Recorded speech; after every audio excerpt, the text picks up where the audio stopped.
မျက်စိအာရုံခံလွှာစုပ်ပြဲပြုတ်ကွာမှုယောဂမှာအတွေ့ရမများတော့လဲယောဂကိုအချိန်မီခွဲစိတ်ကုသမှုမခံယူပါကမျက်စိအမြင်အာရုံဆုံးရှုံးစေနိုင်သည့်အထိအန္တရာယ်ယောဂရှိသောယောဂအမျိုးအစားဖြစ်သည်မျက်စိအာရုံခံလွှာပြုတ်ကွာမှုယောဂကိုခွဲစိတ်ကုသမှုခံယူပြီးနောက်လူနာအနေဖြင့်ပုံမှန်နေ့စဉ်ဘဝကိုလင်းမြန်အဆင်ပြေစွာပြန်လည်ရရှိနေထိုင်ရန်အတွက်အိမ်ပြန်ရောက်ဒီမှစ၍ဆရာဝန်၏ညွှန်ကြားချက်နှင့်အညီတင်းကျပ်စွာလိုက်နာပြုကျင့်နေထိုင်ရမည်ခွဲစိတ်မှုနောက်ပိုင်းမန်ကန်သည့်နည်းလမ်းဖြင့်လိုက်နာလှုပ်ဆောင်နေထိုင်မှုသည်မျက်စိအာရုံခံလွှာစွဲမြဲစွာတွေ့ကပ်နိုင်ရန်အတွက်အဓိကကျသောအကြောင်းအချက်ဖြစ်သည်အိမ်သို့ပြန်လာပြီးနောက်လူနာသည်အောက်ပိုင်းအတိုင်းပြုကျင့်နေထိုင်ရမည်၁ဆရာဝန်၏ညွှန်ကြားချက်ပုံစံဖြင့်အိပ်ဆက်လဲလျောင်းခြင်းနှင့်ထိုင်မှုပြုရမည်ဥပမာတစ်ချိန်လုံးခေါင်းညုံထားတဲ့နေခြင်းဘယ်ဘက်သို့မဟုတ်ညာဘက်ဆောင်း၍အိပ်ခြင်းဦးခေါင်းကို30ဒီဂရီ45ဒီဂရီ60ဒီဂရီအမြင့်သို့မဟုတ်ပြင်ညီ၌လျောင်း၍အိပ်ခြင်းနှင့်ပြင်းထန်စွာခေါင်းရမ်းခါခြင်းခေါင်းလွှဲဆန့်ခြင်းသို့မဟုတ်အားဆိုင်ညစ်ထုတ်ခြင်းမပြုရ၄ချိန်15ကီလိုထက်များသည့်ပစ္စည်းများကိုမချီရ၃ဆရာဝန်ညွှန်ကြားထားသည့်နည်းနှင့်ခွဲစိတ်ပြီးနောက်14ရက်သို့မဟုတ်20ရက်သို့မဟုတ်တစ်လကြာမျက်လုံးထဲသို့ရေမဝင်စေရဤသို့ဆိုရ၌လူနာသည်ပုံမှန်တိုင်းမြင်ရေချုပ်မှုပြုလုပ်နိုင်တော်လဲမျက်လုံးအတွင်းသို့ရေစင်ဝင်ရောက်မှုမရှိစေရန်သတိပြုရမည်၄ခေါင်းလျှော်ရ၌အိပ်ဆက်လဲလျောင်းနဲ့လျှော်ပါသို့မဟုတ်ခေါင်းလျှော်ရည်ကိုမျက်လုံးထဲသို့မဝင်အောင်ဂရုပြုပါစပင်အလှပြင်းပြင်းဆိုင်သို့သွား၍လည်းဆိုင်ဝန်တန်းကိုလျှော်စေနိုင်ပါသည်ဆရာဝန်မှပဲလက်လံမအိပ်သေးရန်တားမြစ်ထားပါကဆရာဝန်မှခွင့်ပြုချက်ပေးသည့်ချိန်ထိပဲလက်လံခေါင်းလျှော်မှုများကိုဆိုင်းငံ့ထားပါ၅ခွဲစိတ်ခံထားရသည့်ဖက်ချမ်းရှိမျက်လုံးကိုမှန်ကန်သည့်နည်းလမ်းဖြင့်တုပ်ယူတန့်စင်ရမည်ဖြစ်ပြီးဆရာဝန်မှညွှန်ကြားထားသောဆေးဝါးပစ္စည်းကိရိယာဖြင့်သာလှုပ်ဆောင်ပါ6ပေးထားသည့်အချိန်စရာနှင့်ညီသုံးဖို့ဆရာဝန်မှဆေးထည့်ရမလိုတော့ဟုခွင့်ပြုထားသည့်အချိန်ထိမျက်စိကိုပုံမှန်ထည့်ပေးပါဆေးထည့်ရန်မေ့သွားပါကတတိယချင်းချင်းဆေးထည့်ပေးပါမိမိသဘောဖြင့်ဆေးကိုမရရပါ9မျက်လုံးမပို့ရမျက်လုံးပတ်ဝန်းကျင်တစ်ဝိုက်ပြင်းထန်စွာထိခိုက်မှုများမဖြစ်အောင်ရှောင်ကြဉ်ပါဤအတွက်ခွဲစိတ်ပြီးနောက်ဆရာဝန်ညွှန်ကြားသလို14ရက်သို့မဟုတ်21ရက်သို့မဟုတ်တစ်လကြာညစဉ်ခွဲစိတ်ထားသည့်အချမ်းရှိမျက်လုံးကိုမျက်လုံးပိတ်အုပ်၍အိပ်ပါအကယ်၍ဆရာဝန်မှနေ့အချိန်တွင်ခေါင်းငုံနေစေရန်မညွှန်ကြားထားပါကမျက်လုံးကိုဖိမှုဆောက်မှုပို့မိမှုမှကာကွယ်ရန်အတွက်မျက်မှန်တက်၍နေပါရှစ်ရခင်မိမိပုံမှန်တောက်နေကြအခြားဆေးဝါးများတို့ကိုဤသည့်နေ့ရက်၌တောက်စေရန်ဆရာဝန်မှသတ်မှတ်ပေးပါမည်ကိုမျက်လုံးထဲသို့ gas ထိုးသွင်းထားမှုရှိသည့်ကုသမှုကိစ္စ၌ gas များကိုခန္ဓာကိုယ်မှအကုန်ဆုပ်ယူပြီးသည့်ချိန်ထိလေရင်ဖြင့်ခီးသွားလာမှုကိုဆိုင်းငံ့ထားရမည်လေရင်မစီးသေးစေရန်တားမြစ်မှုအကြောင်းရင်းမှာလေရင်မှလေထဲသို့ပြန်တက်နေသည့်အခါ gas များပွားကား၍မျက်လုံးကိုအန္တရာယ်ဖြစ်စေနိုင်သည့်အထိမျက်လုံးအတွင်းဖိအားမြင့်တက်လာနိုင်သောကြောင့်ဖြစ်ပါသည်အစားအသောက်ကိုမူမြည်သည့်အရာမှရှောင်ကြဉ်ရမလိုပဲအစားအစာမရွေးစားသုံးနိုင်ပါသည်စီးကြိုသွေးတိုစသည့်နာတာရှည်ယောဂရှိနေသူဖြစ်ပါကဆရာဝန်လမ်းညွှန်မှုအတိုင်းအစားအစာထိန်းချုပ်စားသုံးစေပါမည်မျက်စိဆရာဝန်၏ညွှန်ကြားချက်အရတင်းကျပ်စွာလိုက်နာရန်အပြင်လူနာသို့မဟုတ်လူနာ၏မိတ်ဆွေသားချင်းအနေနှင့်မျက်လုံးဆေးကြောတန့်စင်မှုနီလန်းအဆင့်များကိုတည်ထားစေရန်လိုအပ်ပါသည်ဤအတွက်မျက်လုံးထုတ်ယူတန့်စင်မှုကိရိယာပစ္စည်းများဖြစ်သော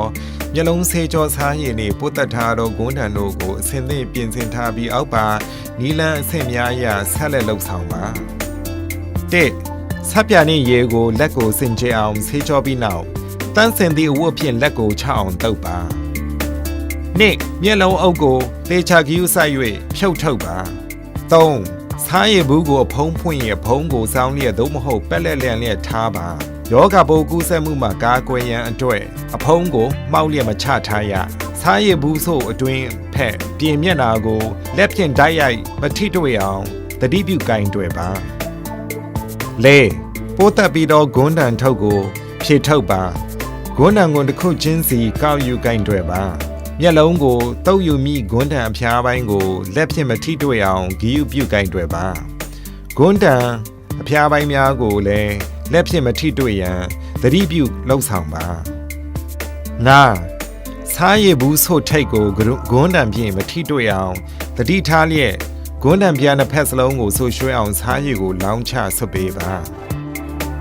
6လူနာကိုမျက်လုံးဖွင့်လျက်အောက်ဖက်သို့စိုက်ကြည့်ပါစေ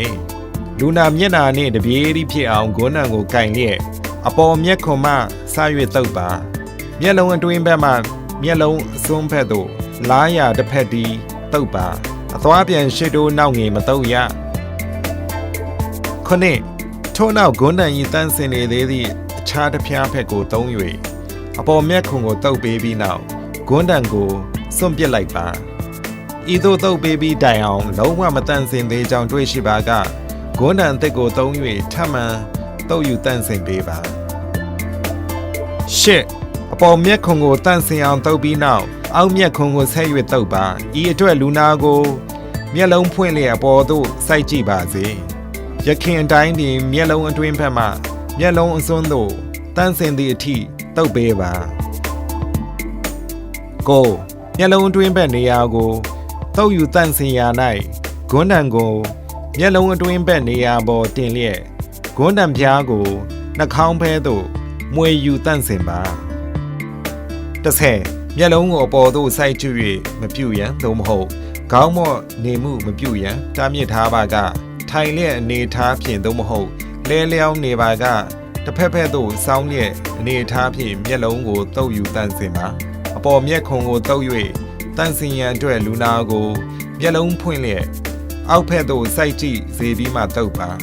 အောက်မျက်ခုံကိုတုပ်၍တန့်စင်ရန်အတွက်လူနာကိုရှေ့တက်သို့စိုက်ကြည့်နေစေ၍တုပ်ပါလူနာမမိမိဖာသာတူဦးသည်ထိုင်လျက်သို့မဟုတ်မျက်နှာမောက်လျက်နေထားဖြင့်မျက်လုံးကိုတုပ်ယူတန့်စင်ရသည့်ကိစ္စ၌ကြည့်မှန်ကိုပေါင်ပေါ်၌တင်လျက်ကြည့်၍မျက်လုံးကိုတုပ်ယူတန့်စင်ပါသတိပြုရန်1တစ်ကြိမ်တုပ်ထားပြီးသောဂွန်းတန်ကိုထပ်၍အသုံးပြုလိုပါကမတုပ်ရသေးသောဂွန်းတန်တခြားတစ်ဖက်ဖြင့်သာတုပ်ရပါမည်သို့မဟုတ်ပါကဂွန်းတန်အသစ်ကိုလဲ၍တုပ်ပါတုပ်ရ၌မျက်လုံးအတွင်းဘက်မှမျက်လုံးစွန်းဘက်သို့လားရတစ်ဖက်သည်သာဆွဲရတုပ်ယူပါရှေ့တိုးနောက်ပြန်မတုပ်ရပါ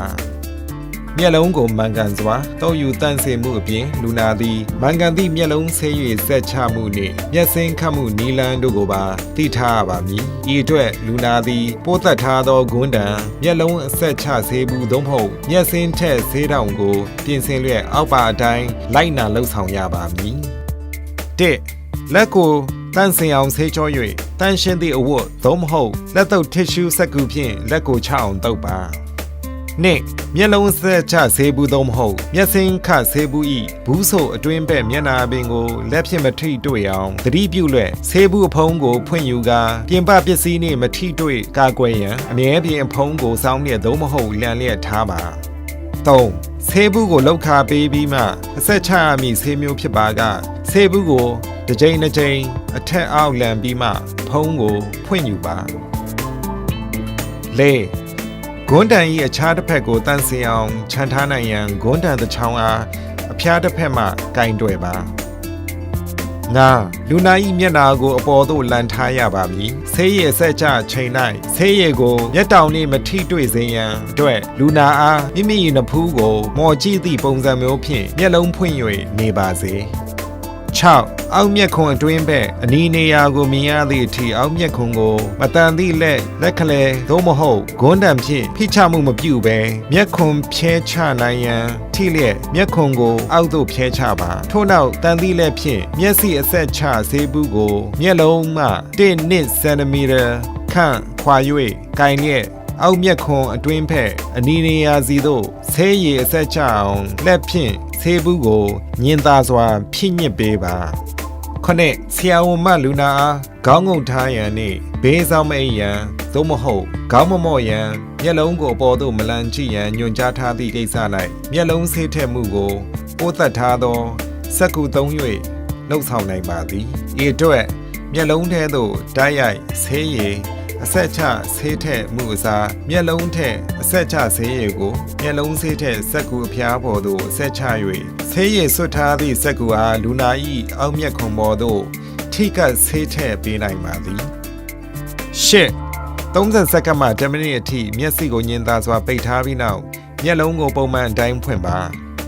မျက်လုံးပိတ်လိုက်သည့်အချိန်၌မျက်လုံးထဲမှဆေးရည်များထွက်လာပါကတင်ကန်ထားသည့်ဂွန်းတံဖြင့်ဆေးရည်ချောင်းမြင်သာစွာတို့ထိဆုပ်ယူပါ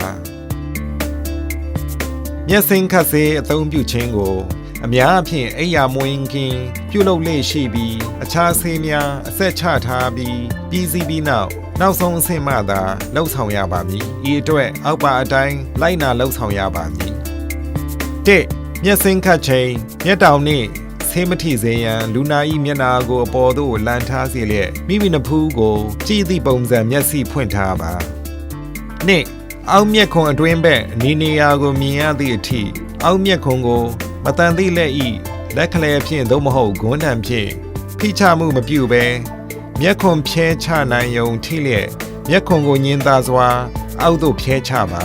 ထို့နောက်အောက်မျက်ခုံအတွင်းဘက်အနီနေရာစီသို့မျက်စင်းခတ်ဆေးဘူးမှဆေးသားများထိကျလာအောင်တန်သည့်လက်ဖြင့်ဆေးဘူးကိုမျက်လုံးအတွင်းဘက်မှမျက်လုံးအစွန်းဘက်သို့ညင်သာစွာဖိညစ်ပေးပါဤသို့ဆေးညစ်ထည့်ရ၌ယောဂပိုးကူးစက်မှုမှကာကွယ်နိုင်ရန်ဆေးတောင်ထိတ်ကိုမျက်လုံးအတွင်းပိုင်းသို့မထိတွေ့စေရန်သတိပြုလှုပ်ဆောင်ရပါမည်မျက်စိဆေးထည့်ရ၌ဆရာဝန်သတ်မှတ်ထားသောအချိန်စရာအရပြုလုပ်ပေးရမည်တို့ရာတွင်လိုအပ်ပါကမိမိတင်တော်မူဆေးထက်မှုအချိန်ကိုညှိနှိုင်းပြောင်းလဲနိုင်တော်လဲဆရာညွှန်ကြားထားသည့်အချိန်ကြီးအတွက်နှီးဆက်အောင်ဆေးထက်ပေးရမည်ဆေးထက်ရန်မိသွားပါကတတိယရချင်းဆေးထက်ပေးပါအတွင်းတိမ်ခွဲစိတ်ကုသမှုခံယူထားသည့်မျက်လုံးချမ်းတွင်ရေတိမ်ယောဂလက္ခဏာရှိနေ၍ရေတိမ်ကုသဆေးကိုပါသုံးစွဲနေရသူလူနာဖြစ်ပါကငကိုရေတိမ်ထက်ဆေးဘူးဟောင်းကိုအစားထိုးသုံးနိုင်ရန်